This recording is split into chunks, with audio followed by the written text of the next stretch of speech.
So this is Rafi's Savic Plaza 120, his new cage, and this is much bigger than the original Plaza cage, which is why it's called the Plaza 120 as opposed to the original one, which is the 100 centimetres by 50 centimetres cage. It isn't actually 120 centimetres, its maximum dimensions are 118 centimetres by 64 centimetres deep, and that extra depth makes a really big difference to it being a good sized hamster cage with lots of floor space.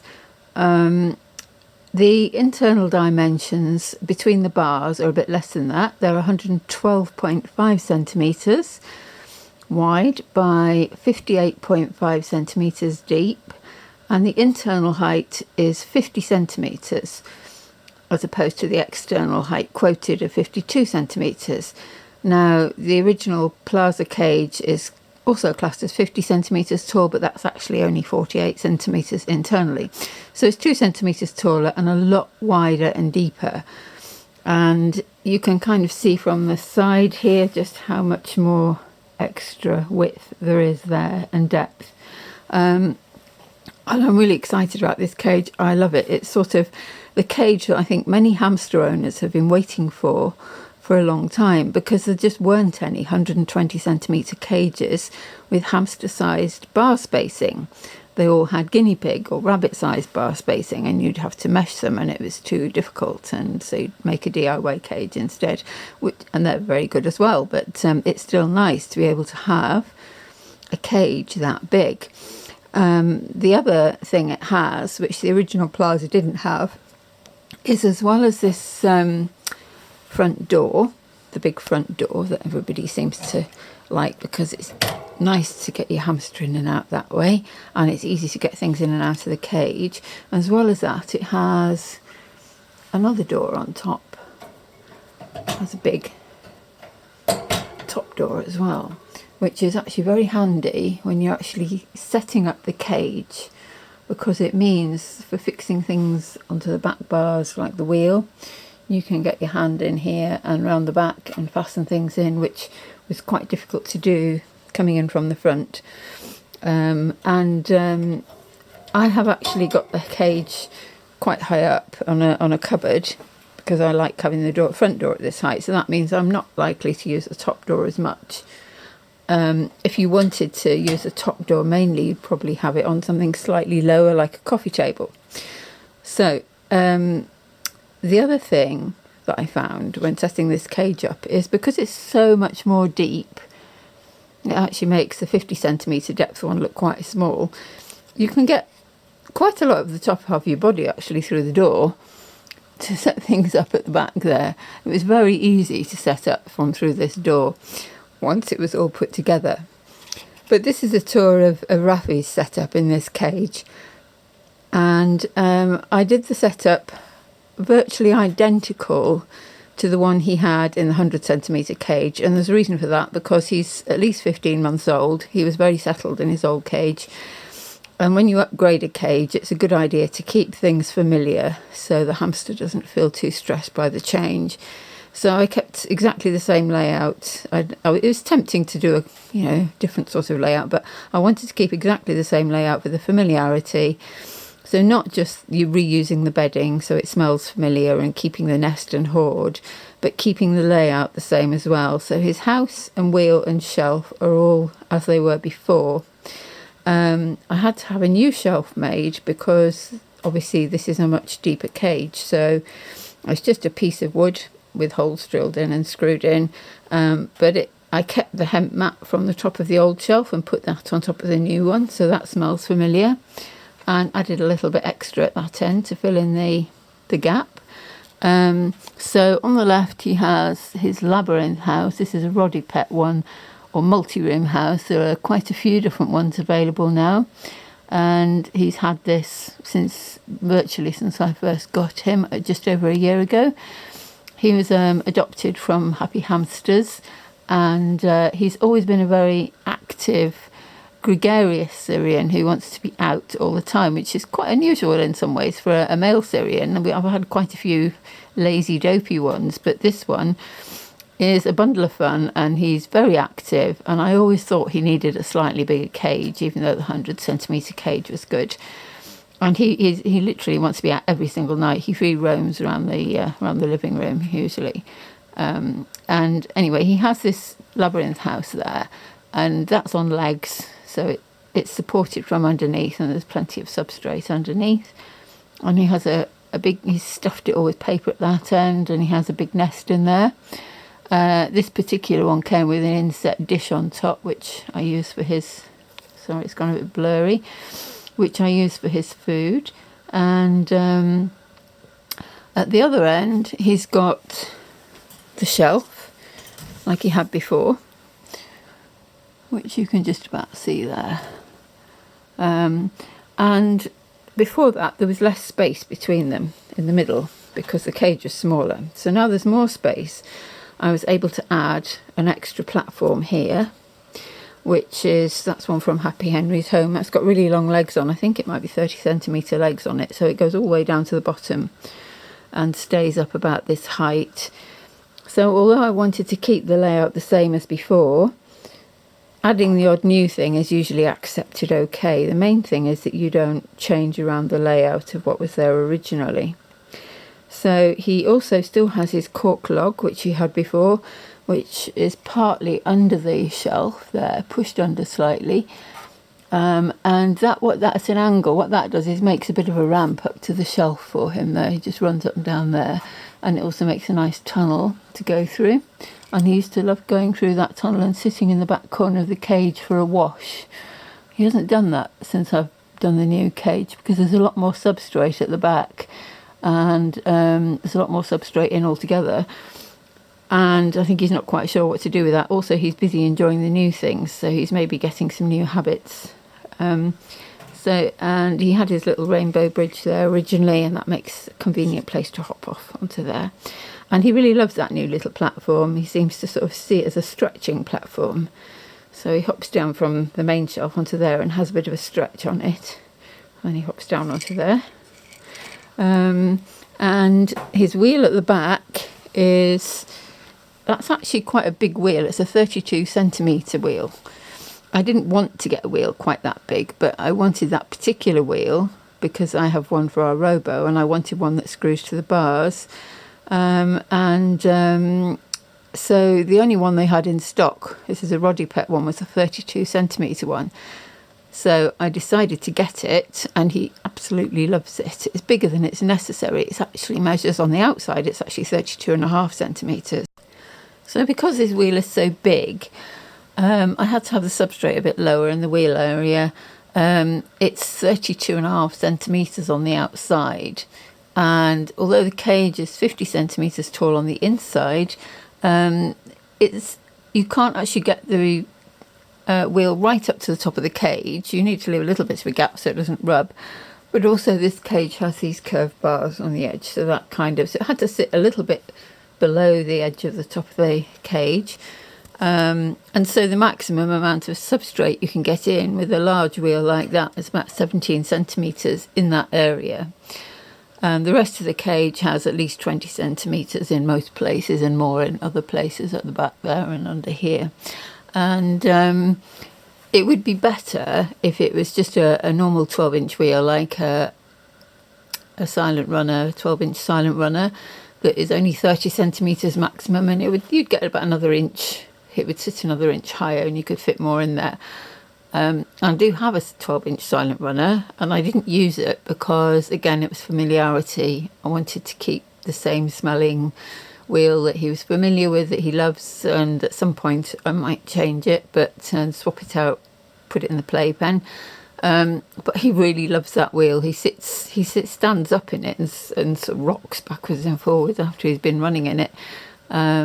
Unfortunately, Rodipet have stopped making those wood wheels with the cork lining, and I think they were great, and I wish they hadn't stopped making them. And you can get other wood wheels with a cork lining, and there are other good wheels as well. But the thing I liked about this one particularly is it hasn't got an edge on it. It's kind of right up to the edge there. It hasn't got a lip on it. And when a hamster gets older, that's kind of very easy for them to get in and out of. So although he isn't old yet, he will be in a few months' time. And that's one of the reasons I like those wheels. I say our Robo's got the 9-inch one, but you can't get them anymore. And the 12-inch silent runners are just as good. And there are other good wheels that they all seem to have got a lot more expensive. The Trixie wheel is fine as well, but it might be difficult to fix to the bars. And I do quite like fixing them to the bars so you can have them as high up as possible and get plenty of substrate underneath them. So I won't lift the lid off his house because he's asleep in there at the moment. But it's the usual sort of multi-room house with compartments. In this particular one, they nearly always nest on this side because that's the darkest area. You go through a couple of rooms and then round a corner into this one, so light doesn't go around corners, so that's the darkest area. This hamster, being the quirky little boy that he is, hasn't nested in the usual big compartment that most hamsters we've had do. He's nested in the tiny little compartment at the back, which is hardly big enough to fit a hamster in. And he burrows down under it a bit as well, and that he's quite happy in there. But he always was, you never know with rescue hamsters what their lives have been like before you get them. And he was what I used to call a bit of a gypsy when we first got him. He couldn't seem to settle anywhere. He didn't make a proper nest for ages or dig or do anything really. He just seemed to want to sit in that little corner or climb on a shelf or want to be out of the cage. But once the winter came along, he got the hang of it and he dragged loads of bedding in there and got himself all nice and cosy and built a bit of a nest and a slight burrow under it. And so he's quite happy and snug in there. He had a most enormous hoard under there when I cleaned out the other house. What he's got in front of here, this was from Rodipet as well. It's a little hay thing with got holes in either side. I won't take it out because I'll just lift it up a little bit. It's got a hole in either side and it's to attach other pieces of cardboard tunnel to make things, but I just use this one on its own and it makes a nice little step up and down from his house, and he gets a treat on there most nights, so he knows where to look for the treat.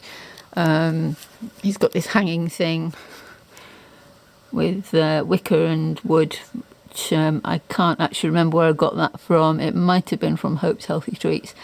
And I just put the odd treat on there occasionally that keeps him busy trying to pull them out. And at the back, it's a sort of bendy stick bridge, but it's one that you can screw to the bars, which is quite handy. I get those from Ranch House Cages on eBay. Unfortunately, they don't sell them on their own anymore. They only sell them as a pack with other things. But I think the other things they sell it with are the little shelf, like the one above it. So you have to get 2 little shelves just to get one of the bendy bridges. But there are other places that do things. And to be honest, it would be easy enough to make it a bendy bridge into that kind of screw into the bar thing, because all you need to do is drill a couple of holes. If you're handy with DIY and you've got a drill, just drill a couple of holes in one of the big things and put a screw in. So that's held very securely. I think it's quite important that ramps and bridges are quite secure, because hamsters don't like things that collapse under them or wobble about too much. They like to sort of feel they can run up something and feel secure about it. They probably will run up wobbly things, but they might fall off. And at the top of that, he had that before, but it's at a better angle now because the cage is deeper, whereas before it was just a little bit too steep. And now it's a bit less steep and he's got more space to get off at the end of it without banging into the bars. And next to that is a little ledge that he had before. And then behind that, and this shows the extra depth of the cage, is a whole extra shelf at the back there. So I could fit extra things in. So that is new, along with this platform and a few other contents on the floor, but the rest of it is the same. So this back shelf here has given him a whole extra place to go. It's another little ledge, and from that leads... Now these are Furplast rat tubes, 2 of them joined together. Before that he had a single rat tube, going from a Sputnik into another one, and I had to slightly tweak that layout because the cage is a lot deeper and the angle of the tube would be deeper. So he's now got two rat tubes joined together, and they sit on one of and sits on that shelf at the back, and they're attached to the roof with bits of sisal string to make sure they're stable and they don't wobble about. And the other end goes into this Sputnik. Now that's what he had before, and the Sputnik is partly over the shelf. So what it does is it gives him, as well as all the floor space and the items on the floor and the shelves to climb on and the bedding to dig in, it gives him an extra roof run. So it's another way of getting from one side of the cage to the other. He can either run across the floor and up through here, or he can run up over the log bridge up onto here, or he can go up the back there, along there, through the tube and out onto this thing. And he loves doing that. In fact, he prefers it like this than how it was before, because I think that those tubes are a bit more stable because they're resting on the shelf, and it's just more space to run around in. He's always loved having a shelf. He likes to sit on that. He sits at the front of this and has a wash. I've got another video of him doing that there. He sits right at the front of this shelf and has a really good wash before he wants to come out every night. And he also likes going under it and having a private little corner behind the cork log. He hasn't investigated a lot of the extra bedding yet, but it's only been a few days. I also added some sprays, not too many, and I have to say he's not that interested in them. He was a bit annoyed by them at first, probably because they weren't there before. And I have tried giving him sprays before, and he tends to just trample on them. So I think now our Robo will eat all sorts of things, but some Syrians can be a bit funny like that. Anyway, I think he quite likes them now. I think he's got used to them, but he hasn't tried to eat anything off them yet. What else has he got? Oh yes, this was something that was in his playpen that now fits in the cage, which there wasn't room for before. It's a big birch log with holes in. With things like that, you have to make sure that they've got big enough holes for Syrians. That's a really large one, and that came from Rodipet actually, but you can get them from other places, and you need to make sure it's a Syrian-sized one with very large holes for them so they don't get stuck. You also have to check that there's no splintery bits, because it's not nice for hamsters walking through things and getting splinters. So I did do the odd, check that carefully, and did the odd little bit of sanding round about in case there are any splintery bits. And that goes up to a very deep area of bedding at the back there. And one thing that has changed since he's had this extra shelf and this slightly different layout at the back there was he started using the top door on his house. If you can see there's a top entrance on top of that house, which he never used to use before. And all I can think is that it's got more shelter over it because he's got that extra platform at the back. I'm just waiting for it to come back into focus there. Has it come back into focus yet? Yep, there we are. Because he's got that extra shelf at the back there, and the little shelf is a bit further back than it was before, that entrance there is now kind of a bit more sheltered and covered above it, and a bit more private maybe. So he's started to use that top entrance to go back down, which is really nice because, so that's made a difference already, having the extra shelf in there. He's using things that he wasn't using before. So he comes out of that one usually at the front there, but he started going back down that top one and having a little look around here and a little sit round there. So yes, as he gets older, he might have to have the platforms lowered or removed and have things more on one level, like a giant bungalow with just very low levels to climb up. So it shouldn't be too much adjustment by then. And for now, it's perfectly good and manageable for him, and he can be much more active because he can get up and across there very quickly and easily. He settled in straight away. He was really happy with it. He was a little bit surprised, the other thing, that what's that doing there? That wasn't there before. went down the tunnel and looked really surprised, and there's a load more bedding at the end there, and a bit surprised by the sprays as well. But other than that, he kind of adapted within the first evening, and he was quite happy, and he's been coming out as usual every night, and looking perfectly happy and perky, and really enjoying the extra shelf and the extra bedding. But the one thing I noticed that is bothering him slightly, and this is what you do have to be aware in upgrading a cage, that it does smell different. It doesn't smell familiar anymore. So the one thing that's slightly bothering him is the fact he keeps sniffing the bars. The bars don't smell the same. It looks the same, but it's not the same.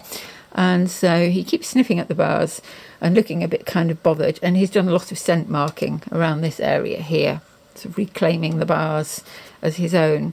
But I think it can take, a week or more for a hamster to settle into a new cage. And the more familiarity you can keep, the quicker they settle in and the less stressful it is for them. So he's settled in really well here.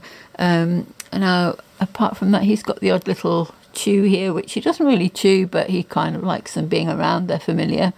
And he's got this chew log thing, which he started to chew at as a rosewood one when he first got it, but he doesn't eat it anymore. He just sits on top of it. And this is another terracotta plate that like the one on top of the house. That's quite handy to put under a water bottle because, and sometimes I use a granite tile under a water bottle, something to roughen their nails when they go for a drink. So it helps keep their nails shorter, and it also catches any little drips that come off the bottle. And it's somewhere cool to go and sit in hot weather. And the same with this little pot. This is actually a salt pig at the back of the cage here, which is meant to be like an extra little ceramic hide for when it's hot weather. He doesn't use it as a hide. He uses it as a special store for special treats. So when he gets a treat, he shakes with excitement if it's a really special one, and he goes up here and through there and puts it in that pot. If it's a normal treat, he goes in the house and puts it in his hoard. And sometimes if it's something he has to eat straight away, he goes down the cork tunnel and sits at the end of the cork tunnel and eats it. But the really special treats go in this pot. And it's quite funny seeing him looking so excited and rushing off to put things in that pot. And when I first set the cage up, I put a few extra treats around, and he had a papaya and peanut cookie, one of the roasted ones on here, and he immediately carried that to the pot. Well, the other night, in fact, no, it wasn't the night, it was during the day. He woke up during the day for a drink, came out for a drink and climbed into that pot. And I thought, can't be much room for him in there with all those treats in.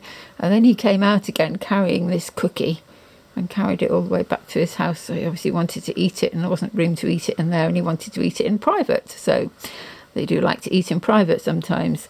And on top here, this is just another rat tube. I forget, I think this is a little pet warehouse one or something. And that's just his taxi. It just lives on there. So when he wants to come out, I just put that in there, and he just hops into it, and I carry it to where he wants to get out. I usually put my hands over the end to make sure he doesn't jump out, but he just hops into that. That's his taxi for coming in and out of the cage. Because some hamsters, you can pick them up from the cage, but it's not really a good idea to carry them like that any distance, because even a very tame hamster can suddenly wriggle free and drop. But also, Rafi didn't like hands. He was a biter when he first came, and he was very jumpy and bitey if you put a hand anywhere near him. So it took a very long time, well, probably 2-3 months, to get him hand tame. And mostly I was doing that with gloves on and having him in the playpen, and eventually got to taking food off a gloved hand. But if you couldn't see a hand coming, if you went to stroke him, he'd turn around and bite you. So it took about 2-3 months. So once he was tame enough to run around on the sofa and sit next to me, I could pick him up easily, because my hand was more or less on the level with him on the sofa, and I was sitting next to him, and he got used to it more. No gloves by then, and he would even sit in the crook of your arm for a little cuddle. And he's not scared of hands anymore. He still doesn't like being picked up very much, but he accepts it, and he'll sit for a cuddle. And you never know what kind of early life the hamsters had. If they're frightened of hands, maybe they've had some rough handling at some point in the past, or been dropped, or something that makes them like that, because hamsters aren't naturally bitey creatures. It's usually fear. But he's lovely and tame now, and he's such a fun little personality. He'll always run over to you if you call his name. So he's a lovely little boy, and I don't think he's going to come out because he's fast asleep at the moment. But just to finish off his cage tour, I've missed something out. Oh yes, there's a few hanging things there that aren't edible, that aren't very natural. Well, they're sort of natural. This hanging loofah chew and things like that are mainly, again, because they're familiar to him, so it's part of his furniture. And also it just gives a bit of sort of shelter, so everything isn't too open. He's got a chew stick there. Sometimes he has healthy chew sticks. This one is not the healthiest. It's one of the Vitasticks ones, but that lasts quite a long time because it's got some honey in. So I avoid sugary treats because they're bad for their teeth, but occasionally he has one of those because it's good for him to chew at it, and he does like it. And in the background is that little flower basket thing. That was from his old cage as well. Again, it's not edible, it doesn't really do anything, but it adds a little bit of shelter in that corner, and he quite likes it being there. We'll see how he seems to, because it's always been there. His bedding is Fitch, mixed with phenocard, so it's kind of different textures in there. And he's got this hyacinth ball that he's had for a long time, and this is really useful for...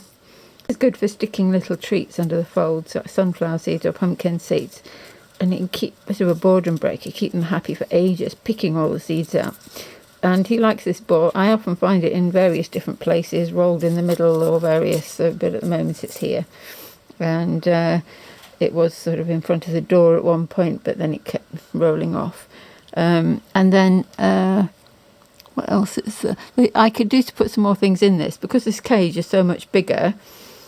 I've only added a couple of new things from what he had before, and there's a lot more space I could actually do to add some more enrichment. I did have another tunnel in the middle here, but I took it out again because he seems to think it was in the way. He's used to running from here to there, so and here to there, so and straight onto his wheel, so he seemed to think that was a bit in the way, so I took it out again. But I could do to add a few more bits and pieces at the back there, and maybe underneath his shelf as well. There was a coconut hut that I had to take out because it had been peed in, so that needs to go back in there because they like coconut huts.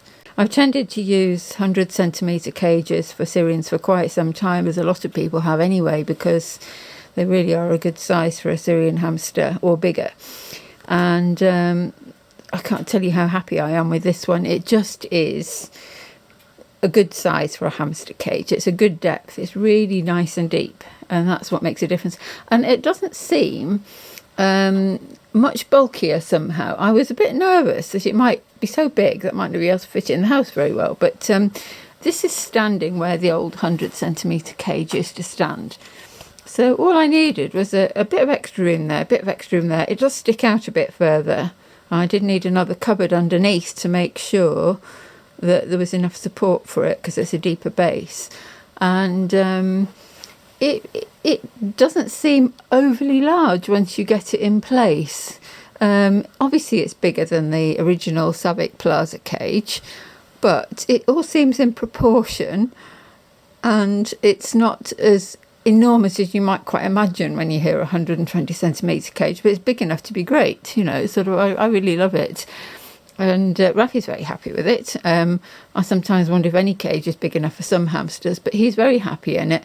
Now, the base of this internally is 15 centimetres deep, like most cages. I measured it from the bottom up to there, and so he's got that plus another few inches of bedding in various places. And apart from a bit lower in the wheel area, because, as I mentioned, you can only get about 17 centimetres of bedding in the wheel area. So it's, and the other advantage of that with a tall cage, apart from the fact it gives them something to dig in and tunnel in, is that it helps lower the height really a bit. So if you happen to have a hamster who decides to monkey bar across the roof and they drop, they haven't got so far to fall, they've got nice soft bedding to land on, And to be honest, if it's a large enough cage, hamsters don't tend to bar climb and monkey bar across the roof. It tends to be when the cage isn't big enough and they're desperate to escape and they're looking for a way out.